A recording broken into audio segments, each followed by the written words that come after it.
Ted and Ashley, I'm so happy to have you guys here. One of my favorite topics is about connection. I work with it constantly in my healing work, and I always feel kind of up against the conversation of this let it go and, self and separatism and so forth. And so when I got the email about your book, I was very excited. And I can't wait to dive into this very important topic. So, Ashley and Ted, if you want to quickly introduce yourself, tell us a little bit about your experience, your background, and what led you to write this book. Sure, absolutely. Thank you so much for having us. So my name is Ashley. I am a clinical psychology PhD candidate right now. So practically speaking, I'm doing a lot of clinical research still, as well as seeing patients, primarily children and adolescents who are coming in for, a host of issues related to anxiety, depression, trauma. And my name's Edward Brodkin, but everyone calls me Ted, so please call me Ted. And I am a psychiatrist and a medical doctor and associate professor of psychiatry at Penn, University of Pennsylvania. And I've had a longstanding interest in the autism spectrum. And so Ashley and I worked together at University of Pennsylvania some years ago and on a project to support adults on the spectrum. And so that's what led to this book. We were really interested in developing resources to support adults on the spectrum with social connection and social interaction. But then as we were working on it, realized, I think a lot of us, regardless of whether we're on the spectrum or not, could use some support in this way. So we took some of what we were working on and we adapted it to a book for the general public. It's awesome. And the name of the book, again, is Missing Each Other.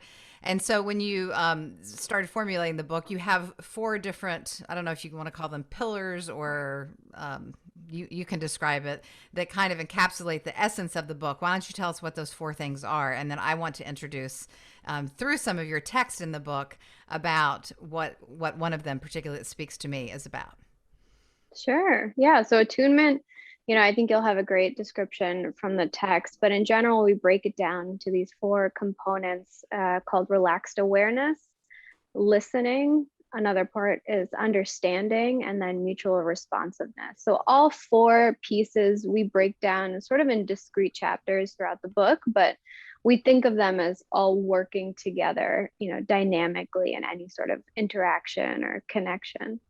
Yeah, and they're so interesting because in this day and age, as we know, not only just through the pandemic, but I believe before the pandemic, and perhaps even more so now, this sense of how we are connecting with people and the lack of even when we're amongst our peers and our colleagues and our families, there's so many people that are lacking the feeling of connection, right? Yeah, absolutely. I think we're in the West or in the United States an increasingly disconnected society. And there's a lot of evidence of that. There's rising rates of loneliness. People just don't feel well connected to each other, even before the pandemic in general. Yeah, why do you think that is more so prevalent, or I'm assuming or guessing that's more so prevalent in our society, in this culture, in the States, for example, or is it widespread? I think it's increasingly widespread. I'd say probably in the West, just by nature of certain cultural values that we might prioritize, like independence and achievement, and the metrics of success are a little bit different. And maybe the focus that we have on the collective or family units and connection and aspects of social connection as forms of resilience skills, the way that we think about that might be a little bit different here. And so I think that plays a piece, as well as the challenges with technology and social media. That's becoming way more widespread across the globe, and we're seeing the impacts of that as well. Yeah, and I'm interested in, in particular, the mental health aspect of when we aren't connected. I think a lot of people, especially, introverts or people who are used to being on their own, working independently, working from home, et cetera, you'll hear them say they're thriving during this time, or they're, that nothing much has changed.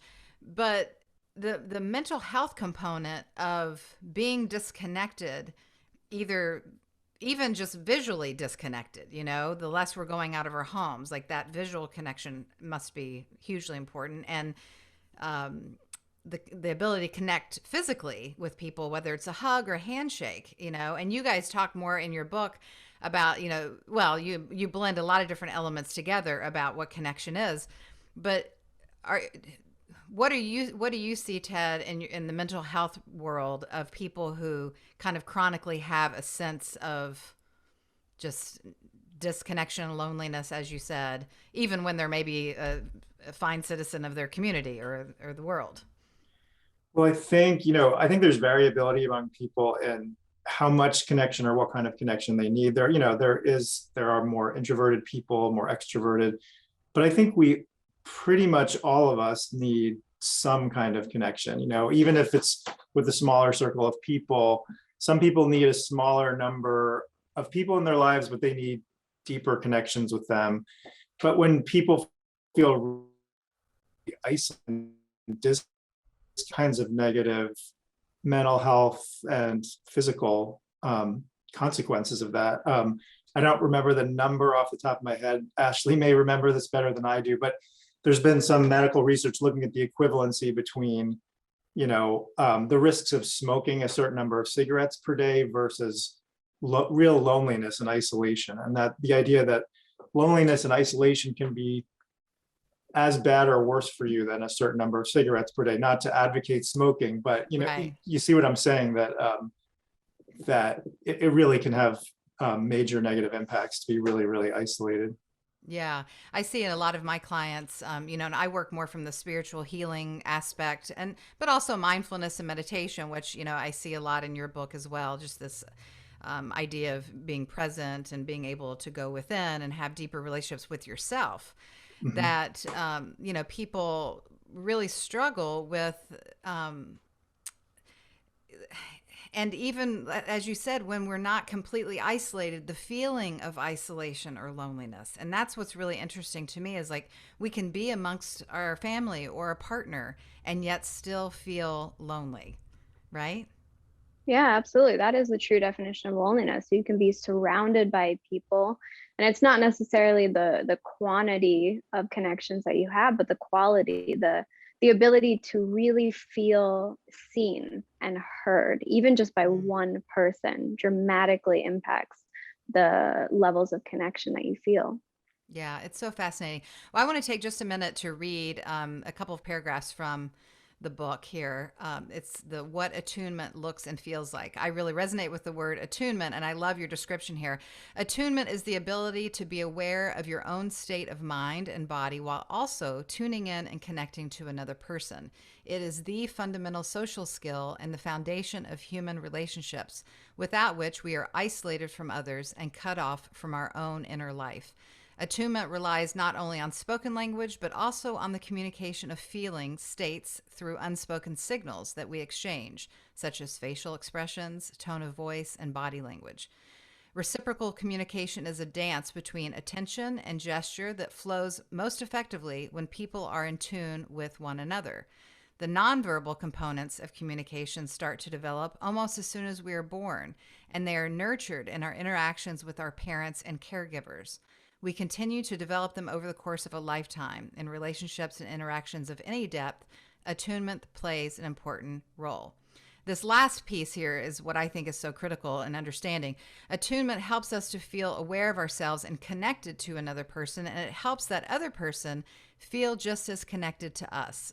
Attunement is a whole body experience, both kinesthetic and emotional, in which you can sense someone's rhythm, effect, and experience by essentially feeling like you're in their skin. Attunement goes one step past empathy by creating a two-person experience of feeling connected, which is accomplished through reciprocal dynamic responding to one another's emotional states, needs, and desires. Those are beautiful paragraphs, and I want to applaud you both for being so succinct and clear. So you've Thank done a Thank you. you. great job in the book. Yes. When I read this and when I think about my own personal journey and the clients that I've worked with, and even this notion of loneliness that we're talking about, it reminds me of, even though you can have parents that are present or caretakers that are present, if you don't have this level of connection, this attunement, as you call it, that to me seems the first place where possibly behavioral disorders, trauma, the negative self-examination, shame, all these things can start to develop. Am I correct? Or maybe you can put it in different words. I think you said it really well. I think having a parent or caregiver who is tuned into you as a child growing up is just crucial for your psychological growth and development, and your sense of yourself and who you are and so on. And so even like you said, even if there are parents or caretakers present who are meeting your most basic needs, like giving you food or something, and some shelter, but they're just not traumatizing, I think, or can have a really negative effect on your sense of self and your development. Absolutely. Mm. And as children, we don't have the ability to step up and say, hey, I need more depth or connection here, right? Right. Yeah, you don't. And the other unfortunate thing is experience with them, and that Can you filters repeat out yourself, Ashley? their, Sorry, it cut out. interactions as adults. Can you repeat yourself? Yeah, That cut out. absolutely. I'm sorry. So those children that you described who might have difficulties with attunement early on, they take those experiences with them into adulthood. So each of us has this unique filter through which we see relationships, and we are able to attune with people at baseline. And that may differ from the other person that you're trying to connect with. So attunement is really this dance. It's like you're dancing with someone. You each come to the dance with different levels of choreography maybe, but you're trying to move with one another and follow each other's lead in a way that keeps you connected. And so if you didn't have a good example of that, or connection with caregivers or parents or so forth, how does one learn how to do that? Especially if you're trying to do this dance with someone else who comes to the relationship that did not have healthy attunement. It's a big challenge because our early experiences are really formative. It's not impossible, I don't think. I think that people can have good relationships somewhat later in their lives that can be really healing and therapeutic. Sometimes that's with a friend, another family member, a partner, a therapist, someone like that. Sometimes something that adds to someone's resilience as they're growing up, even if their parents are not well tuned into them. Maybe there was some other family member, maybe there was an aunt or an uncle or a sibling or someone who could really be there for them in an emotional way and in an attuned way. And I think that can be really protective. But so I think that there are possibilities for healing and growth, even if you miss out on some of those things early on, but it can be really challenging. I don't mean to minimize the challenges. Yeah, well, I'm curious, we can learn empathy. I think by nature, some people feel more empathetic, and, that's a whole different conversation about sometimes how we use the excuse of empathy, I think, to protect or block us. But, we can learn how to be more compassionate. We can learn how to be kind and empathetic. Can you learn, or maybe you disagree with me altogether, but can you learn these skills that you all are talking about in the book, or is it more for our understanding of seeing where our baseline is? I think it's both. So using these skills, you're able to kind of take stock and inventory of where you land in these different areas. So what aspects of attunement might be more difficult for you might be different than it is for somebody else. And then the way that we break it down in these pillars allows for you to really think of them as muscles, as skills that you can strengthen and build over time with practice. I mean, part of the other work I think is a good place to start is with yourself. Like the description you read, attunement is really this balance between being in sync with yourself and the other person. And that's where that beauty blooms. And so, for one person, maybe it's when you're with someone, you're constantly in your head with anxious thoughts of other things or about the way that other people might think about you. Maybe you'll start to notice through these exercises that we have in the book that, you're a little bit just disconnected, or you don't feel like you're bringing yourself to interactions for one reason or the other. And taking stock of that allows you to, take those first steps towards strengthening those skills. Yeah, that's well put. Thank you. And, when you were speaking, and either one of you can take this answer, and it's kind of a big question, I guess, but in the environment of all the different psychological books, self-help books, and what, the layperson is learning more and more about in this age of self-healing, where does your book, Missing Each Other, land as far as, like we've got attachment theory books, we've got, cluster B personality disorder books, we've got, don't give a fuck about anybody, just think about yourself books. We've got all these kind of different books. Where does this one land in the world of self-care? Yeah, I mean, there's a lot of self-help, self-care books out there. I think when we were thinking about writing this book, we thought, no one's really talking about this idea of attunement out in bonding kind of a thing, or sometimes people talk about it with therapist, patient, therapist, client relationships.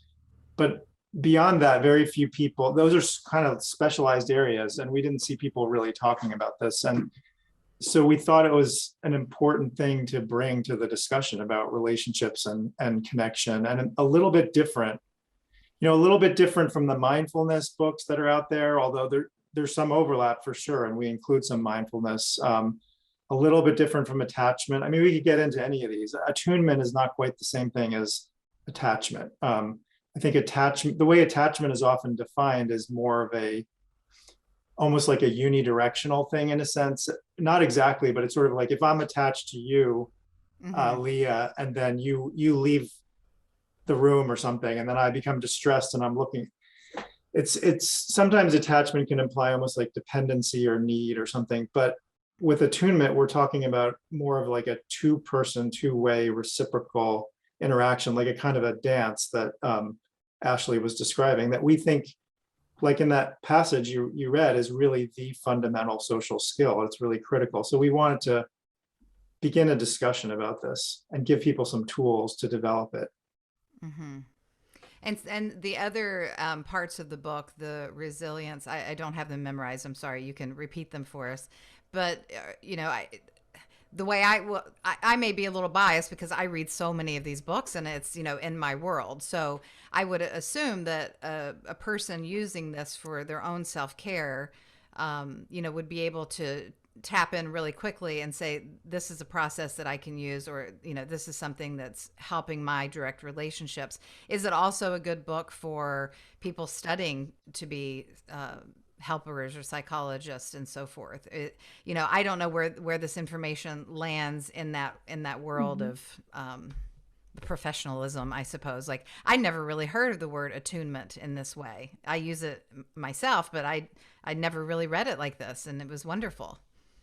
Yeah, I think absolutely. I would say, from a clinical perspective, it's definitely what we would call a transdiagnostic approach. So it's going to be applicable to lots of different disorders or presentations that you're going to be seeing, because connection is often a valuable treatment target for a lot of different things related to anxiety, mood disorders, personality issues. A lot of the symptoms or the impairments that come from that are related to social functioning and your ability to navigate the world and hold a job, develop and maintain relationships. And so I think a lot of the components that we're talking about are definitely going to be related to that.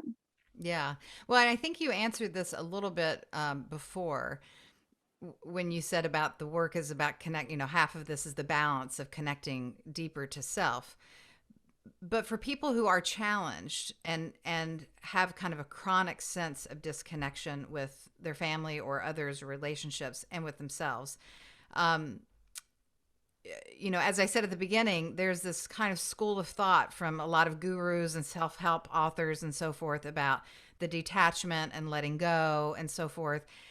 My work has always been about being able to sit with and hold space for whatever traumas and events and so forth without re-traumatizing ourselves, without, constantly repeating our stories or living in the past.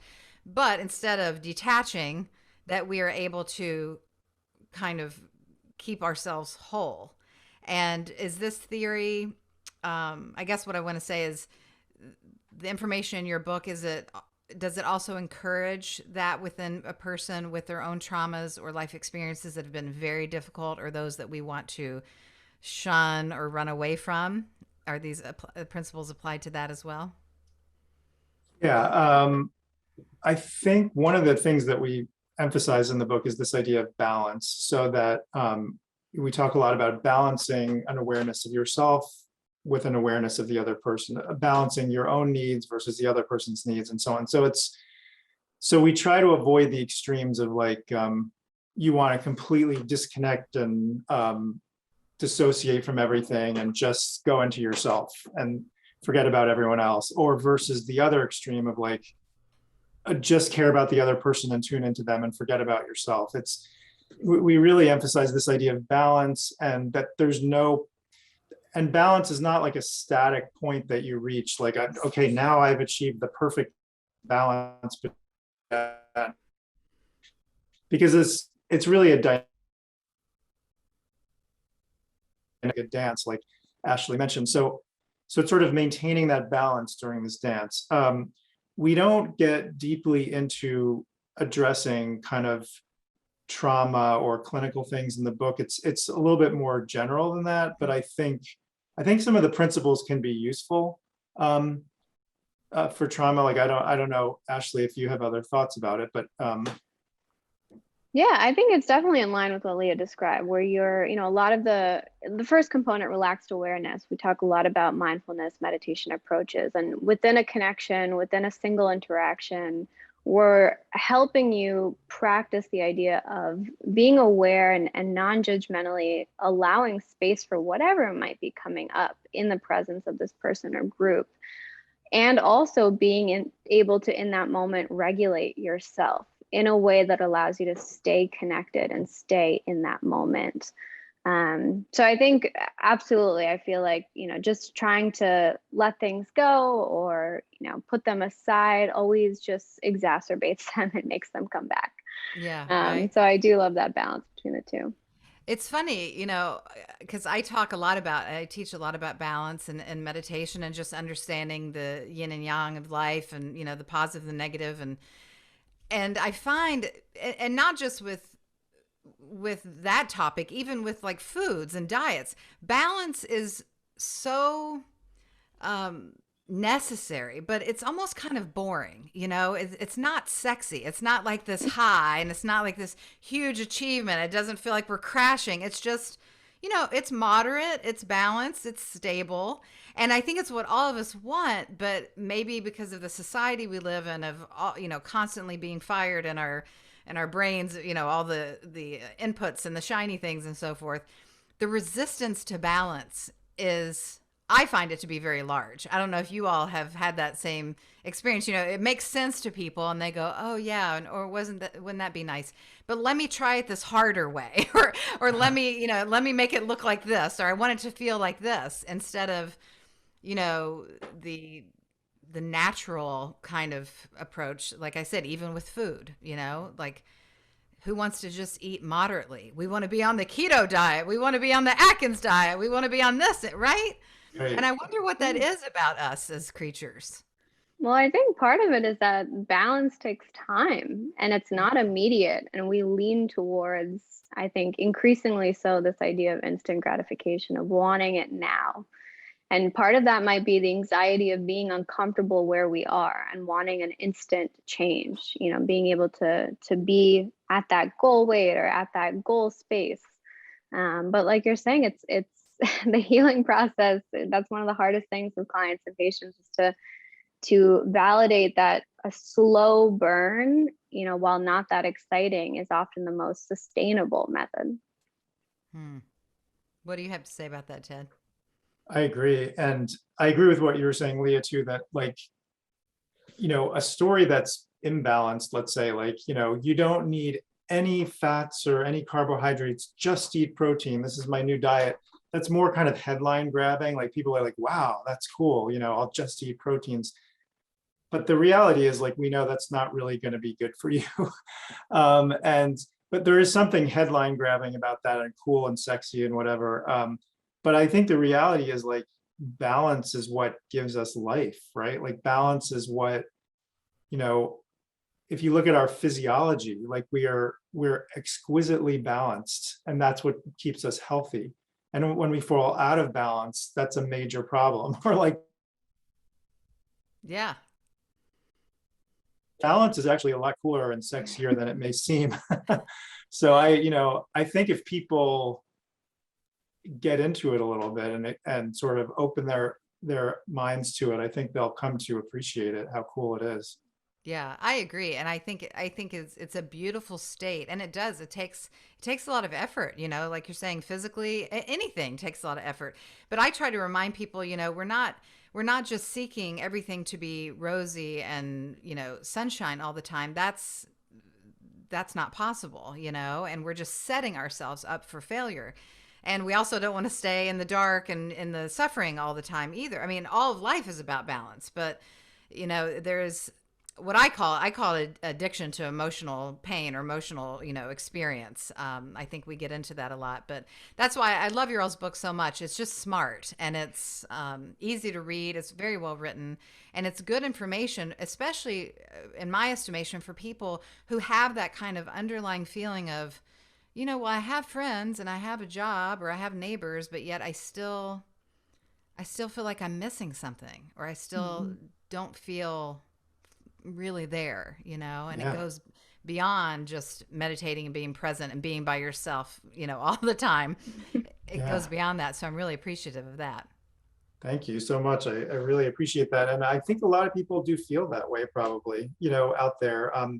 That, yeah, like just the way you said it, like I have some friends, I have a job or whatever, but I feel like I'm missing something. I don't feel like I'm really connecting with myself or other people at the level I would wish for, that I wish for in my life, that I long for. I'm just not getting that.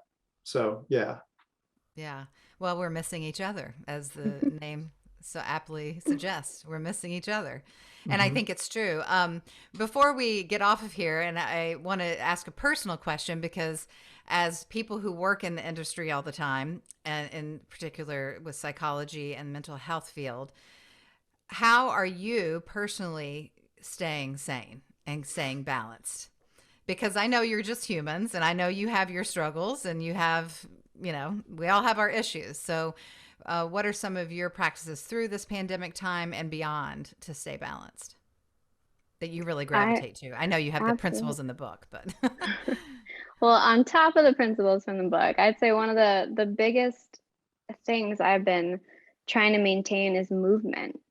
And, just especially with the fact that we're constantly connected to our computers, on meetings, online, and oftentimes isolated, not going into work, making sure that you remember to move and move beyond the confines of your own home, getting outside if possible, weather permitting, just making sure that you are moving your body, because you are continuing to build energy through the interactions and exchanges that you're having. And, kind of sounds hokey, but if we don't get that energy moving, it can really stick within us and it just kind of make us feel lethargic and worse all around. And so it just has a wide range of impacts to kind of get yourself moving. Yeah, that's great. What about you, Ted? I agree totally with what Ashley said. Like if you're sitting in your chair all day at your desk or something, that I start to feel horrible. But and I have some like specific hobbies and things. Like in the book, we talk a lot about Tai Chi. That's one of my hobbies. I do Tai Chi. So I think it's a kind of movement and a kind of mindful movement that's been really helpful for me. I think listening to music, like being outside, talking with friends, using some of the methods, honestly, that we have in the book. One thing that I say is, one thing that was really nice about writing this book is that it's something where we honestly I think both of us would want to take our own prescription that we give in the book, because, Mhm. we've used some of these things ourselves as individuals, and I think they're really, really helpful. So all of that, I think. Yeah, those are all great suggestions, and I agree wholeheartedly. Sometimes I'll just force myself to get in the car and take a drive just to Mm-hmm. see life happening, because it's very Yeah, easy for those tunnel walls to just kind of close in, right? And you're just kind of absolutely. staring at your life. And just a quick little drive or walk around the block, it'll shift all that real quick. Yeah, Yeah, walking I is love that. great. Yeah. Yeah, super. Well, thanks so much for being here, for your wisdom, for your time and dedication to your education and sharing that with other people, and for the book, Missing Each Other. All of the information will be in the show notes for those who are interested. And I wish you both continued success and happiness and health. Thank you so much. Thank you, Leah. Thank you.